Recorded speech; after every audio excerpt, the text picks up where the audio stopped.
Hello guys, good morning.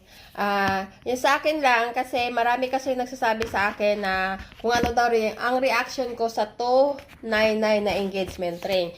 So ang reaction ko doon guys, sa ako ng opinion,